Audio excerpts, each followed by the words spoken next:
The queue moved like it had been moving for 4,000 years. Slow, sure of itself.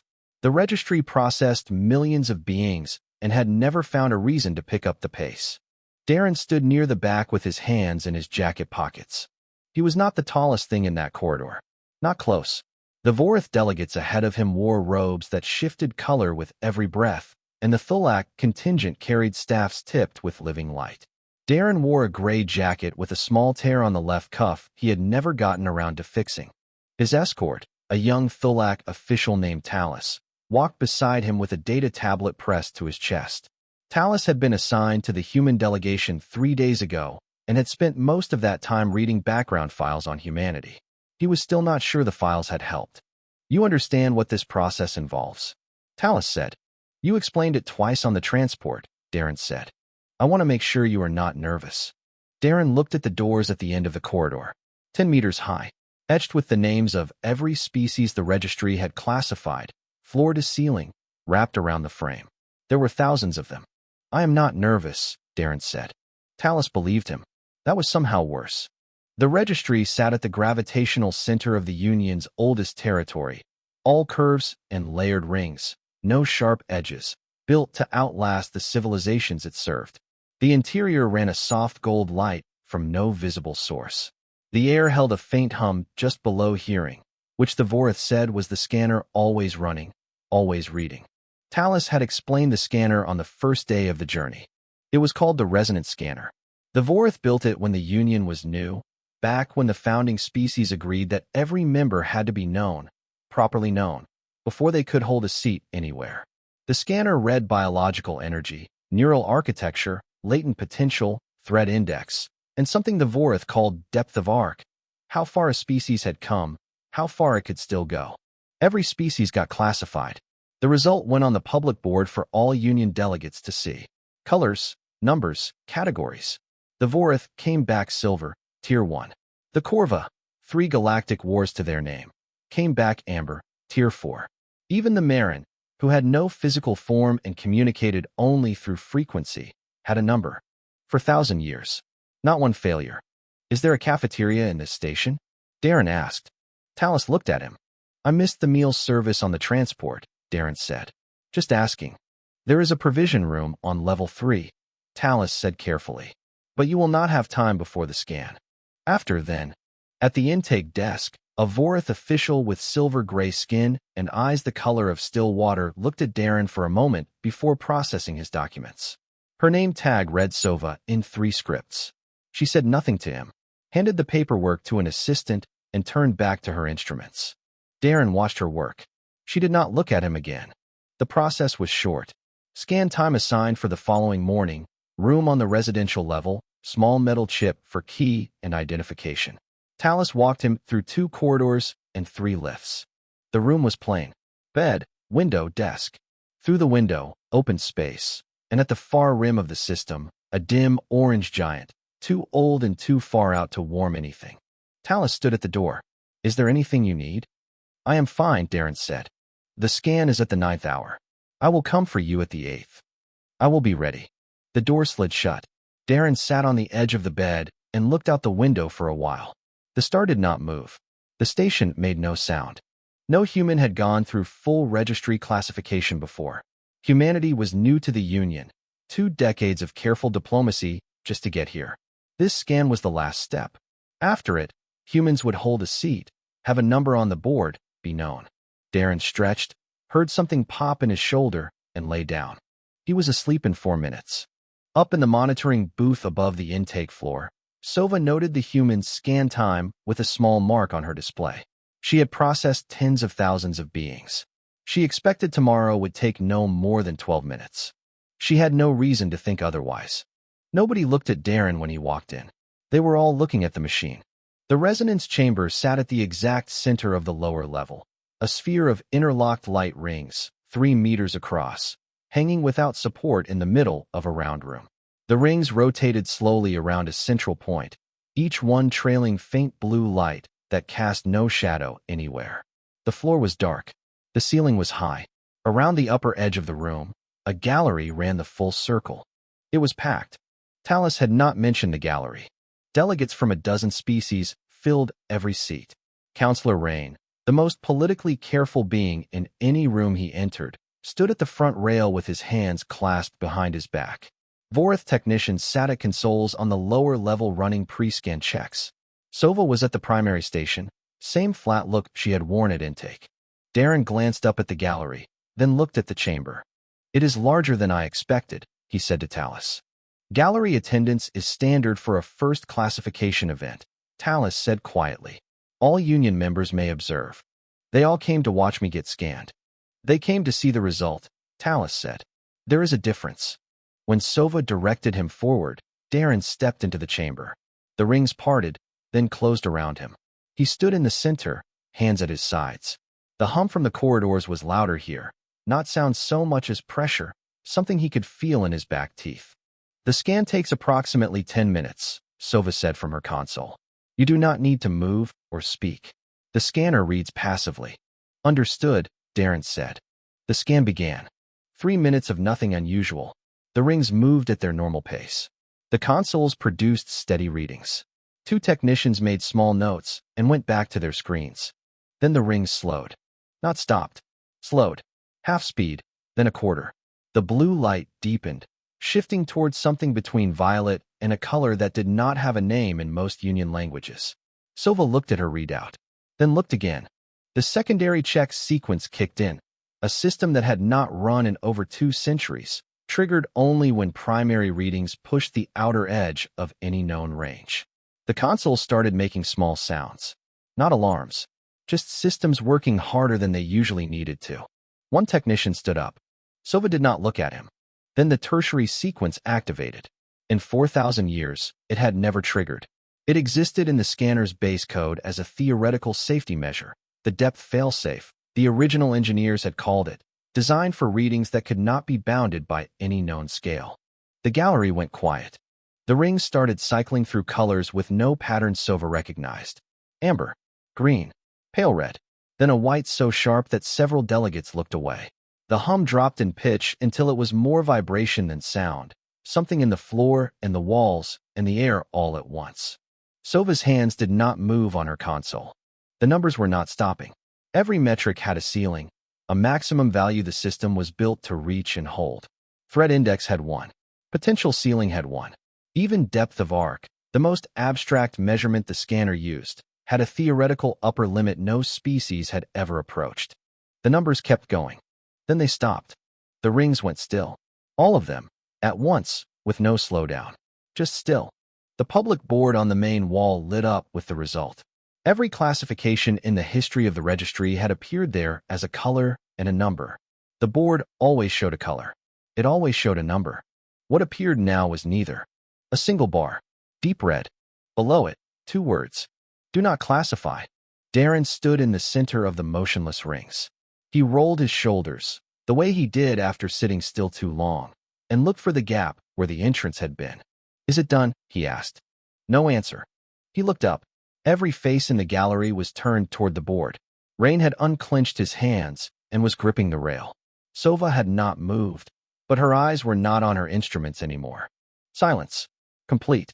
Darren looked at the board. "Read the 2 words." Look back at Sova. "Does that mean it is done?" he asked again. Talus was the only one who seemed to hear him. The young Thilax stood at the edge of the room, data tablet hanging at his side, mouth slightly open, staring at the board like everyone else. The red bar did not move. The lockdown came 11 minutes after the scan ended. No announcement. The doors just stopped opening for anyone without senior clearance, and the public display board in the main hall went dark with no explanation. The gallery cleared fast, delegates filing out in pairs and threes, some talking low, most not talking at all. Darren was taken to a waiting room on the administrative level. 2 chairs, a low table, 1 wall that was entirely window. Talus sat with him. Nobody told them anything. 3 floors up, Director Orvith and Counselor Rain were already arguing. Orvith was old, even by Vorith standards. His skin had gone from silver to something near white, and he moved like a being who had long since stopped needing to hurry. 600 years running the registry. He had seen strange scans before, outliers, readings that needed extended review. He had never seen the tertiary sequence activate. He had read about it exactly once, in the original engineering documents, and had not thought about it since. Rain did not sit. He stood at the head of the table, weight forward, voice level. It is a system error, Rain said. The scanner ran processes that have not been tested in centuries. The output was irregular. That is what happens. Sova stood at the far end of the table. She had been called in before the room was even fully assembled. Her expression had not changed since the scan ended, and that bothered Rain more than he was letting on. The scanner does not produce system errors, Sova said. For 1,000 years. Not one false reading. Every anomaly investigated. Every one confirmed accurate. Then recalibrate it, Rain said. Run the human again. It will return the same result. You cannot know that. I can. Sova pulled up her console and turned it so the room could see. Do not classify is not an error code. It is not a malfunction flag. It is a deliberate output written into the scanner's base architecture by the original design team. She tapped the screen. It is listed in the engineering logs under the stability exception.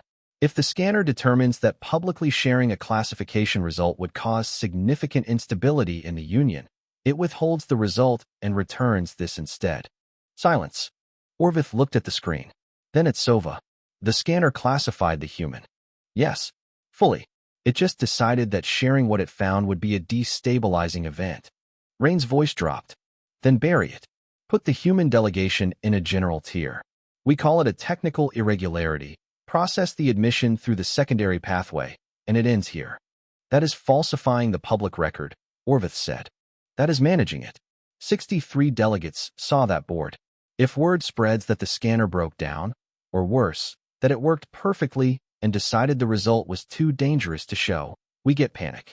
Delegations pulling out. Political fractures that take decades to fix. The word is already spreading, Sova said. Those 63 delegates saw the board before the lockdown. Whatever we decide in this room, the information is already moving. Rain went very still. Orvith turned to the window. The registry's outer ring was visible, slow turning, solid. He had always found it calming to look at. Today it did nothing for him. Can the actual result be pulled from the archive? Only with your clearance, Sova said. Then it stays sealed until I have made a decision. He turned back. And we are not burying anything. Not yet. Rain started to speak. Not yet, Orvith said, and 6 centuries of it sat in those 2 words. Rain closed his mouth. Orvith sent Sova back to her station. Told Rain to wait. Told his assistant to let him know when the human had been sitting long enough to expect some kind of update. 3 floors below, Darren had found a ration bar in his jacket pocket.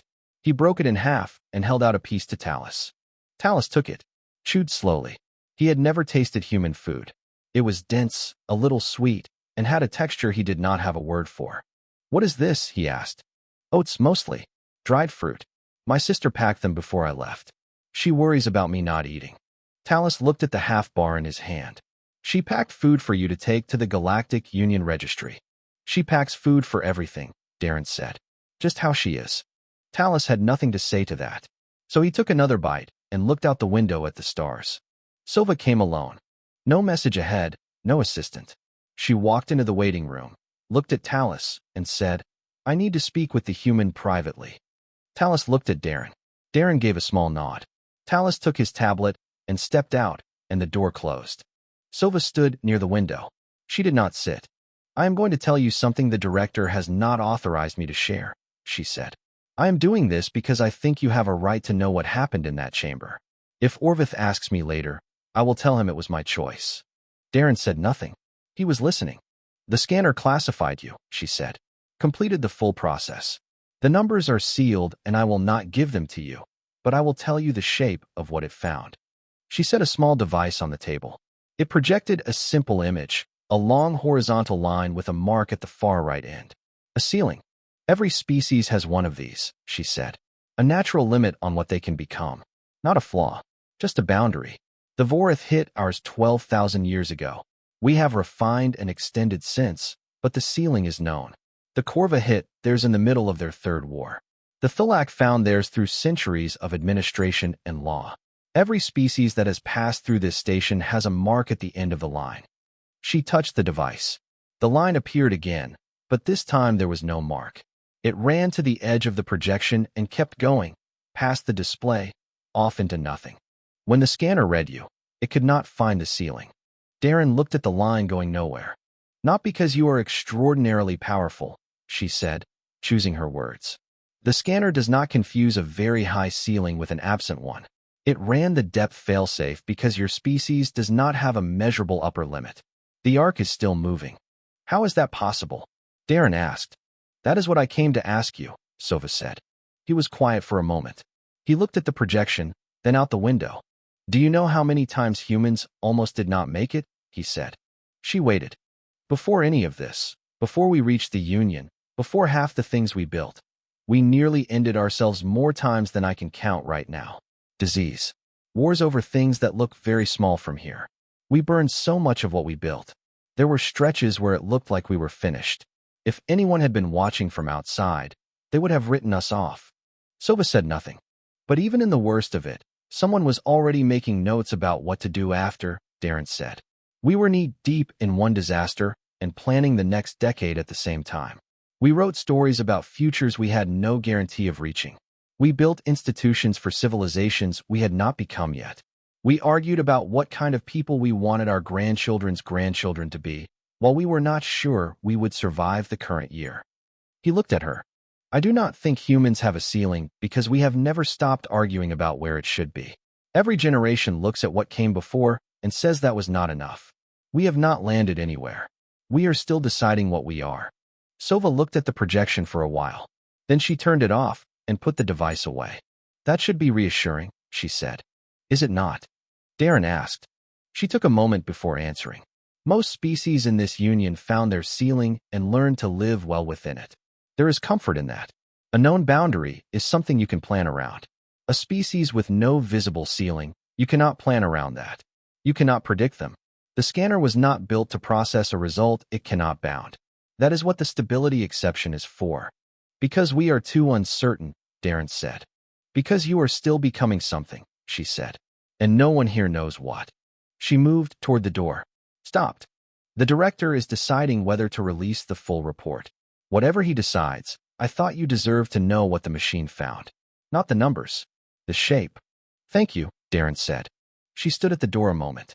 For 1,000 years beside that machine, she had trusted it the way you trust a floor, without thinking about it, because it has never once failed to hold. She had never imagined standing next to a result the machine itself did not know how to file. She felt it now. Your sister, she said. The one who packed the food. Darren looked at her. Does she know you are here? She tracked the ship all the way in, he said. Would have watched it dock if the live feed reached that far. Sova held that thought. A human on the far side of Union space, sitting somewhere with a cargo feed open, waiting for her brother to dock at the most significant classification station in the galaxy. Still watching. Still involved. Still not done with something that was not finished yet. She left without saying anything else. The registry's council chamber had not held a full session in 30 years. It held one now. 14 seats around the long table, one for each senior member species. Some filled in person. Others held delegates attending through projection screens, pale, slightly flickering versions of beings sitting in offices across the Union. Every screen was on. Every seat was filled. Orvith sat at the head and let the room settle before he spoke. The scanner returned a stability exception result for a Union member species, he said. We have 3 options. Quarantine the human delegation pending further evaluation. Admit them under structured restriction with limited access. Or release the full report. The result, the exception protocol, the reason it triggered, to all member species. He paused. I will hear arguments. The Keth delegate spoke first. Old species. Home system at the edge of Union territory. Quarantine. We do not admit what we cannot measure. That has been the rule since the registry was built. If the scanner cannot classify them, they are not ready. The scanner did classify them, said Weth, the Vorith archivist. She was older than almost anyone in the room and spoke at her own pace. It classified them as unclassifiable. That is a distinct result. The machine worked fine. It just returned something no one wanted. Rain leaned forward. What Weth is framing as a category is a gap in the system. We cannot treat a failsafe output as a proper classification. To do that is to admit the registry has a limit. The registry has always had a limit, Weth said. We built one good enough to last 4,000 years. That is different from building one that lasts forever. Releasing the report causes panic, Rain said, looking around the table. Every species here has built their planning around knowing where humanity stands. Trade agreements, security arrangements, territorial understandings. A report that says we do not know what humanity will become and cannot know pulls the ground out from under all of it. We will have members pulling commitments, species rerouting their entire foreign posture. The Union spends the next decade cleaning that up. The Union spends the next decade managing the secret, Talus said. The room turned. Talus was not a senior delegate. He was a junior attaché with no formal seat at the table. He had no standing to speak. He had been standing near the wall where he had been allowed to observe, and he had said it before he had fully decided to. Rain looked at him with the precise expression of a senior official who has decided not to embarrass a junior one in public, but just barely. The result is already moving, Talus said. His voice held as he kept going. 63 delegates saw the board. Whatever wording goes into a formal statement, the underlying information reaches every member species within days. The question is not whether they find out. It is whether they find out from us, with context, or from corridor rumor with none. Silence. The young one is right, Weth said quietly. Rain did not respond to that. Orvith looked at each face around the table. 6 centuries of this. He knew what a room looked like when it had already decided and was waiting for someone to say the words. There is also this, he said. He pulled up a document on the central display. I reviewed the original stability exception protocol. The condition for triggering it is not that a result is dangerous. It is that sharing it openly, without preparation, would destabilize. The protocol gave the registry time to prepare the release properly. It was never written to be a permanent seal. He looked at Rain. We were given time, not permission to hide. Rain sat back. I will not quarantine a member species because our instruments found them hard to measure, Orvith said. And I will not restrict them over a reading we are too afraid to share. That is not what this institution was built for. He looked at the full table. I am releasing the report. Complete findings, the exception, the reason it triggered, all of it. Every member species receives it simultaneously, with a full explanatory document from Sova's team. You are going to frighten half the Union, Rain said. I am going to tell them the truth, Orvith said. Some will be frightened. Some will be curious. Some will want to meet humanity immediately. That is what honest information produces. That is what we were built for. He signed the release order without waiting for any more argument. 3 floors below, Talus came back into the waiting room. Darren looked up. Something is happening, Talus said. I noticed you were gone a while, Darren said. Talus dropped into the chair across from him. He looked at his own hands. I said something in the council chamber. I do not know if it helped. Did you say what you believed? Darren asked. Yes, Talus said. Then it helped. Talus was not sure that was how any of this worked. But sitting there in the quiet room, he found he wanted it to be true. The report went out at the 14th hour. Every Union member system received it at the same time. Sova's team had spent 6 hours on the explanatory document, a careful, plain piece of writing that laid out the scanner's findings, the stability exception protocol, and what do not classify actually meant. No inflation, no softening. Just the fact. The resonance scanner could not determine an upper boundary for human potential, and this was the first time in 4,000 years it had returned that result. Reactions came back within hours. 3 species recalled their ambassadors.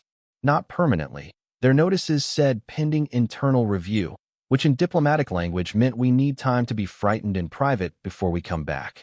2 species sent urgent requests to meet the human delegation directly. One group, a collective of researchers called the Fender, asked whether any humans would volunteer for supplemental scans. Then came the message Orvith read twice before calling Sova into his office. It was from the Marin. The Marin had not communicated with the Union in over 1,000 years. Founding members, contributors to the original charter, then a slow withdrawal from every process, every council, every correspondence, until their seat held nothing but silence. Most younger species barely knew them anymore. The Marin were old in a way that made the Vorith seem recent. Their message was 3 words. We have been waiting. Orvith did not know what to do with that. No one did. 2 days after the report release, Darren was called back to the scanning chamber. The gallery was empty. Only Sova, Orvith, and 2 technicians. The rings of the resonance chamber stood still, not scanning, just there. Sova spoke first. "The scanner has been updated," she said. "The engineering team worked through the night. We added a new classification category." She turned her console to show him. "It is called Tier 0. Species of undefined ceiling, active developmental trajectory, classification pending continued observation." "Pending," Darren said. "It is not permanent. When the scanner can determine a boundary, you will receive a standard classification. Until then, Tier 0 is humanity's entry on the board." "Are there other species in Tier 0? She met his eyes. "No." Darren looked at the chamber. Ring still. Room quiet. Orvith spoke. "Every species in this union is watching humanity now. Not all of them comfortable. Some are frightened. Some are running calculations about what your rate of development means for their own futures." He paused. "That will not change quickly." "I understand," Darren said. "What I want you to understand," Orvith said, "is that this station has classified every species that has ever stood in this chamber. We have never told a species they were too difficult to place. We have never sent anyone away without an answer." He looked at the board. "You are the first for whom the honest answer is, we do not know yet. We are still watching." Darren was quiet. "Does that concern you?" Orvith asked. Darren thought about it. He thought about his sister tracking a cargo feed across Union space just to watch a ship dock. He thought about a species that had written stories about futures it had no guarantee of reaching. He thought about his grandfather and grandmother arguing in a small house about what kind of world they were building and who it was supposed to be for. 2 people making plans for a world that would exist long after they were gone, as if that were their business, as if it mattered to care that far ahead. It always had been. That was the whole thing. "No," Darren said. "It does not concern me." Sova studied him. "You are not curious about the sealed numbers?" "Not especially." "Why not?" He thought about how to put it. "Because whatever I am right now, my daughter will be more. And her children will look at what she built and argue about what she got wrong. The number in that archive is already out of date." He shrugged. "It will keep being out of date. That is the point." Sova looked at him for a long moment, then looked away. She did not tell him that the sealed values had overrun every scale the scanner possessed. She did not tell him that the depth of arc reading had exceeded the known maximum by a margin so large that the engineering team spent a full day checking whether the instruments had simply failed. She kept all of that to herself. Instead, she said, "Does Tier 0 come with improved cafeteria access?" Darren looked at her. The expression on her face was not something she had worn in a long time. Not quite a smile. "Close enough." "I do not control cafeteria policy," she said. "Worth asking," Darren said. In the main hall of the registry, the public board updated. The new entry appeared at the top, the system sorted by tier number, and Tier 0 came first. A single red line. Beside it, one word. Human. Every delegate who passed through that hall read it. Some stopped walking. Some stood for a long time. Some looked away fast, as if not looking made it less real. It did not help. The line stayed where it was. It was not going anywhere.